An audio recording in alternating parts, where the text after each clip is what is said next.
Olá, pessoal! Sejam bem-vindos à 9ª aula do treinamento de Angular.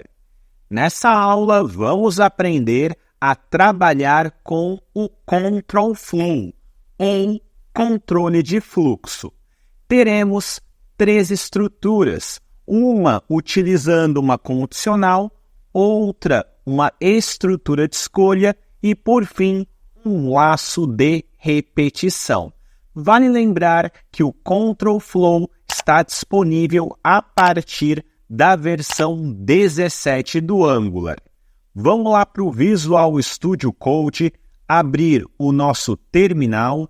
Caso o projeto esteja em execução, Ctrl C para finalizar e em seguida podemos gerar o nosso componente ng gc controle-fluxo. Enter. Componente criado NGS para a gente poder executar o nosso servidor e em seguida podemos abrir o arquivo app.html. Vou apagar toda a estrutura, em seguida, sinal de menor, app, em seguida localizem o nosso controle fluxo. Sinal de maior, podemos salvar, em seguida, arquivo app.ts, podemos remover o componente formulário. Podemos salvar e testar lá no navegador. Vejam só, controle fluxo works. Perfeito, Visual Studio Code, vou fechar estes arquivos e em seguida abrir o nosso HTML e TS do componente controle fluxo. Nosso primeiro exemplo vai utilizar uma estrutura de condição. Então, vou criar uma média, beleza?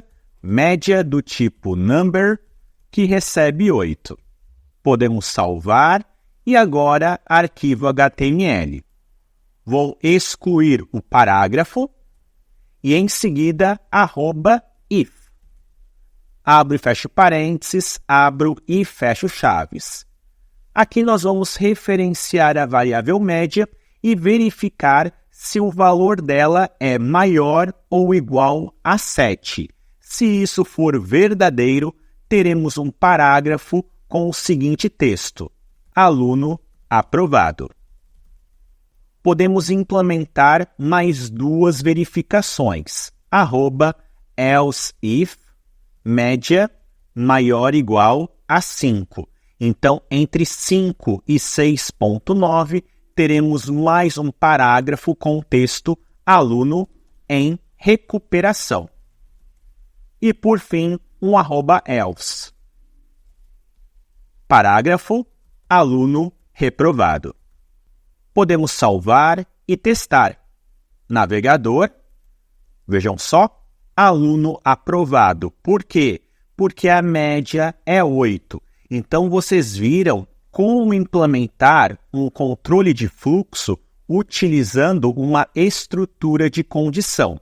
Agora, nós vamos trabalhar com o nosso switch case. Então, controle de fluxo.ts, vou criar uma variável chamada linguagem, do tipo string, que recebe HTML. Podemos salvar, em seguida, arquivo HTML. Abaixo da nossa estrutura de condição, vou utilizar um HR, que vai gerar uma linha para a gente poder dividir os exemplos. Assim teremos uma melhor organização. E em seguida, @switch. Vou referenciar a variável linguagem. Entre as chaves @case, nós vamos especificar entre apóstrofos HTML. Então, se o valor de linguagem for HTML, terá um parágrafo escrito linguagem de marcação. Perfeito, vamos criar um outro case. Dessa vez, eu vou comparar com o CSS, que nesse caso vai ser uma linguagem de estilos. E eu também vou criar mais um case para o JavaScript, que nesse caso é uma linguagem de programação. E se não for nenhuma dessas opções, teremos o @default, com o parágrafo linguagem desconhecida. Para facilitar a visualização, eu vou alinhar essas chaves. Prontinho. Podemos salvar e testar, lembrando que o valor da minha variável linguagem é HTML, então o retorno deverá ser linguagem de marcação. Olha que bacana, linguagem de marcação. Vamos para o nosso terceiro e último exemplo, que é utilizando um laço de repetição. Vou criar um vetor no arquivo TS. Nomes do tipo string, abro e fecho colchetes, igual, abro e fecho colchetes, e em seguida vou disponibilizar 3 nomes: Alice, Bianca e Ricardo.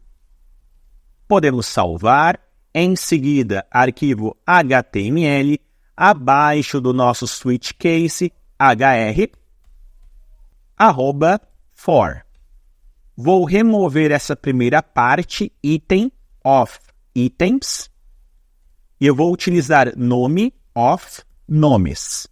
Então, nome é o valor de uma determinada posição do meu vetor. E esse track index nada mais é que o índice. Então, vejam só, vou utilizar um parágrafo e, utilizando também uma interpolação de textos, irei referenciar o nosso index e também o nosso nome. Podemos salvar e em seguida testar. Olha só, 0 Alice, 1 Bianca, 2 Ricardo. Com isso, conseguimos implementar os controles de fluxo, ou Control Flow. Pessoal, espero que vocês tenham entendido e que tenham gostado dessa aula. Tendo qualquer dúvida, comenta aqui embaixo. Não se esqueça aquele like e até a próxima!